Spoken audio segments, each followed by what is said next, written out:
hindi mga kaganapan. Dapat nyo lang po na malaman, baka di nyo lang namamalayan, isa ka na sa pinapakinabangan. Maging maingat sa bilog na nais kulayan, at kinabukasan sa'yo mawala lang. Kaya kailangan wise ka sa pagpili.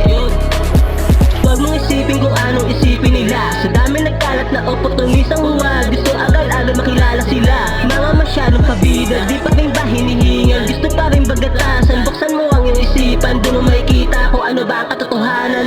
Huwag kang magtitiwala sa mga matatamis nila mga salita. Di ka pa ba nadala, kinatisi na maigi, huwag kang pabaya. Para hindi ka madali nitong mga tumapansamantala. Buksan ang mga mata, huwag ka na magpakatanga. Tanggihin sa mga tulog, dapat nyo to na malaman.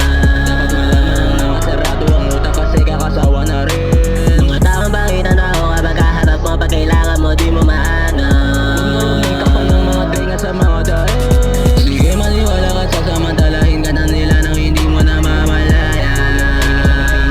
Ikaw ang nagsisi. Ang babae na mukha sa litrato, alam mo walang tinatago na baho tsaka kaubala. Nila nakakaratula, nakabalandra sa daan.